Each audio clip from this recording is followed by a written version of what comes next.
comme employeur, moi je suis gestionnaire, j'engage les gens. Vous avez ici ce qu'on cherche comme employeur chez des employés. La première chose qu'il faut que vous sachiez, là, ce que vous apprenez à l'école, peu importe ce que vous apprenez, ce qui est sûr, c'est pas ça que vous allez faire. OK? Évidemment, ça paraît un peu absurde de dire ça. L'informatique, ça évolue excessivement vite. Pensez au téléphone que vous avez dans vos poches. Il n'y en avait pas il y a 5-6 ans. Je ne sais pas s'il y en a qui ont des tablettes ici. Il n'y en avait pas il y a 2 ans. OK? Moi, ça fait déjà 24 ans, 25 ans que je travaille en informatique. J'ai commencé à faire du web quand il n'y en avait pas sur le marché. OK? Et ça fait 12 ans. Il n'y en avait pas avant. Donc, évidemment, là, les travaux en informatique évoluent très, très vite. Ce qui est important à savoir quand vous étudiez, c'est pas le langage que vous apprenez, c'est pas la base de données que vous apprenez, c'est le concept qu'il y a derrière ça. Quand vous apprenez un langage, si vous le comprenez, tous les langages finissent par se ressembler. Une base de données, que ce soit MySQL, SQL Server, Oracle, à un moment donné, du SQL, c'est du SQL, c'est toujours pareil. OK? Les petites nuances, pas plus que ça. Un système d'exploitation, aussi bête que Windows et Unix, une fois que vous savez ce qu'un système d'exploitation fait, tous les systèmes d'exploitation finissent par faire à peu près la même chose. C'est juste le nom de la commande qui change. Il faut que vous compreniez les concepts. Donc, comme employeur, nous, ce qu'on cherche, ce n'est pas quelqu'un qui connaît la technologie fine qu'on utilise, ni le langage de programmation spécifique qu'on a. C'est quelqu'un qui est capable d'évoluer dans l'environnement de travail qu'on a. Okay? Ce qu'on cherche à la base, quand on engage un informaticien, ce n'est pas des connaissances techniques. À la base, on cherche quelqu'un qui est autonome, qui va pouvoir se débrouiller dans un environnement pour apprendre par lui-même. Ne pas toujours avoir quelqu'un derrière lui. Comme connaissance professionnelle, évidemment, quand on parle de connaissances techniques, c'est ce dont je vous parlais. Ce n'est pas la connaissance fine d'un langage de programmation, mais c'est un environnement de travail. S'assurer que vous êtes capable d'évoluer dans cet environnement-là. Par contre, ce qui est important, c'est que vous soyez capable de travailler en équipe et comme programmeur, que vous soyez capable de faire du code performant. Quand vous travaillez avec votre portable, c'est pas compliqué du code performant, vous êtes tout seul à rouler ça sur cette machine-là. Quand il y a, comme je vous disais tout à l'heure, 110 systèmes qui roulent de front ensemble sur 2 ou 3 machines, évidemment, ils viennent en concurrence avec la mémoire, ils viennent en concurrence avec les accès disques, donc ça devient très important. La notion de performance là, est très, très importante en informatique, et plus vous avez des grosses boîtes, plus c'est important. Ça, c'est les choses de base. Évidemment, ce qui va faire qu'un candidat va ressortir, okay, ce que j'appelle un plus, c'est savoir qu'il est débrouillard, polyvalent, qu'il est capable de s'arranger tout seul. Quand il y a un problème, il va chercher partout, il va s'être déjà développé des réflexes et des endroits où avoir des informations pour régler son problème par lui-même. Donc, solution créative au problème. Il faut qu'il soit curieux, capable d'aller chercher. C'est pas quand vous avez le problème je dirais, d'en face qu'il faut qu'on cherche où est-ce qu'on peut avoir de l'information. Il faut l'avoir eu avant cette information-là. Connaître des sites pour pouvoir s'y référer. Évidemment, être disponible. Très important en informatique, je le répète encore. L'informatique, là, je vous dirais qu'une grande partie de votre tâche, c'est les problèmes. Gérer les problèmes. Il y a un bug, il faut régler le bug.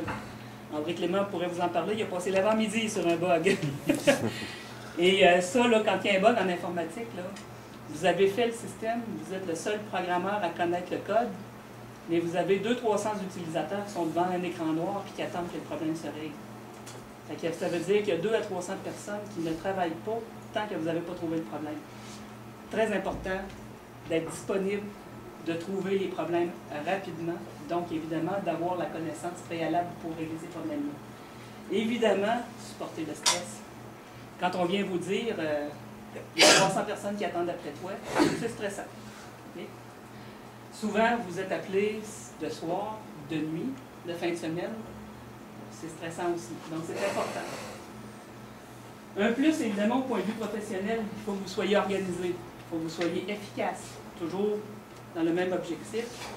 Évidemment, vous faites du code. Il faut vous régler les problèmes qui vont avec. Faire des cas d'essai. Dites-vous que plus vous testez vos systèmes, moins il y a de chances qu'ils vous appellent la nuit. Okay? Quand on dit faire des cas d'essai, vous programmez, vous êtes En première session, vous allez avoir de la programmation à faire.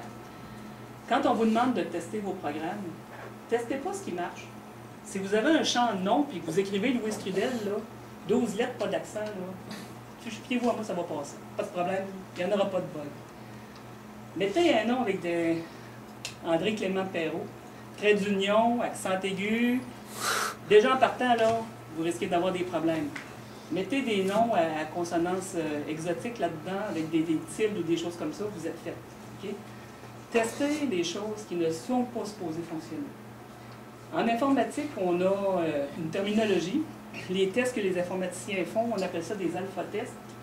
Les tests que les utilisateurs font après, pour s'assurer que votre système fonctionne, on appelle ça des bêta-tests. Okay? Je pense que le terme prend tout son sens. Quand vous testez votre programme, faites comme si c'était un enfant de 5 ans qui s'en sert. Il rentre des noms avec des chiffres, avec des caractères spéciaux, puis voyez si votre système est capable de les trapper et de dire « il y a une erreur ». Okay? C'est très important. Documentez. Dans vos programmes, mettez des commentaires. Si c'est compliqué, si vous avez fait une passe crash, documentez-le dans un document. Un petit texte à côté. La raison étant que vous ne passez pas votre vie à faire ça. En informatique, on calcule que quelqu'un reste assis sur la même chaise à peu près 5 ans. Ça, 5 ans, c'est une moyenne. Il y en a qui font plusieurs années, il y en a qui en font 2.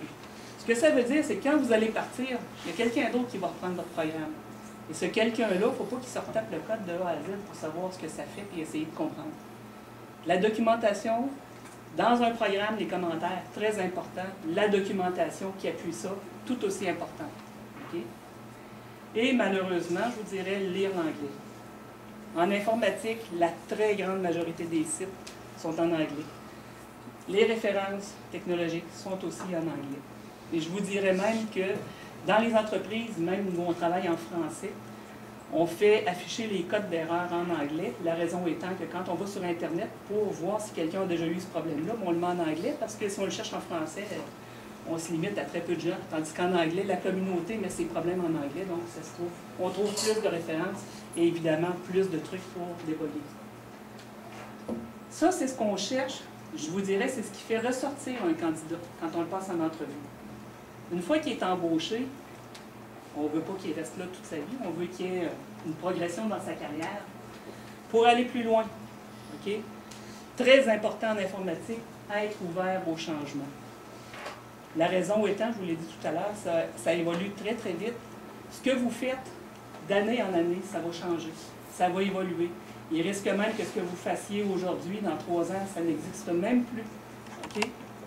Qu'on ait remplacé le système ou qu'on l'ait tellement modifié que vous ne le reconnaissez plus. Très ouvert au changement, être capable de vous adapter rapidement aux modifications, pas être rébarbatif aux évolutions. Écrire est aussi quelque chose de très important. Moi, je vous dirais, j'ai 2 jeunes chez moi qui ont à peu près votre âge, et c'est ce que je leur dis souvent. Les gens qui écrivent sont ceux qui vont avancer en carrière. Si vous n'écrivez pas, vous allez rester programmeur. Okay? Si vous voulez un jour devenir technicien principal, si vous voulez devenir analyste, au gouvernement, les techniciens peuvent devenir analystes. Évidemment, si vous passez du code à l'écriture du document qui sert à faire le code, il faut que vous sachiez écrire. Point de vue professionnel, souci du détail. En informatique, on appelle ça le 80-20. Il y a 80% de la tâche qui est hyper facile à faire, n'importe qui est capable de faire ça. Le 20% qui reste, c'est la complexité et c'est ça qui est le détail. Il faut que vous vous penchiez sur le détail, vous assurez que dans le fin détail, vous êtes capable de travailler. Lire, autodidacte. Il y a des centaines de sites Internet. Il y a des revues à n'en plus finir sur l'informatique, sur tous les sujets, que ce soit les bases de données, la sécurité, que ce soit, je ne sais pas moi, les réseaux, la programmation, évidemment. Allez sur ces sites-là pour 2 raisons. La première, pour apprendre ce qui existe, voir ce qu'il y a sur le marché, voir aussi ce qui s'en vient. La deuxième raison, pour les connaître, ces sites-là. Le jour où vous en aurez besoin, vous vous souviendrez et vous allez vous dire que vous allez pouvoir vous référer quelque part. Okay? Vous allez pouvoir avoir déjà des sources de référence. Moi, je vous le dis, il y a plusieurs gestionnaires qui le font. Moi, je le fais aussi. En entrevue, je demande à mes candidats, qu'est-ce que vous faites pour rester à jour? Parce qu'en informatique, c'est constant. Il faut rester à jour en informatique. Quelqu'un qui me dit qu'il reste à jour parce qu'il suit des cours, ce n'est pas une bonne réponse. Okay? Il faut être autonome, autodidacte, il faut aller sur les sites. En passant, ceux qui y pensent aussi, vous pouvez aller sur YouTube pour chercher c'est quoi des bases de données, chercher de la programmation. Il y a des beaux vidéos sur YouTube, une multitude qui durent normalement 10 et 15 minutes. Il y a des professeurs qui se sont donné la peine de mettre des cours sur YouTube sur des sujets spécialisés. Okay? Et il faut que vous vous teniez au courant des nouveautés. Tenir au courant des nouveautés, d'un, parce que ça vous dit où est-ce que vous en allez. Ça va être quoi le marché dans quelques années. Ça vous prépare déjà à un changement qui risque de vous affecter. Aussi parce que si vous travaillez dans une boîte qui est relativement petite, okay, vous n'aurez pas une grosse équipe d'architectes en arrière de vous pour décider où est-ce qu'on s'en va. Donc, à un moment donné, votre patron va venir vous voir et va dire on serait-tu mieux de s'en aller avec ça? Est-ce qu'on serait mieux d'acheter des tablettes plutôt que des portables? Si vous n'êtes pas au courant, vous allez répondre quoi? Tenez-vous au courant. Okay?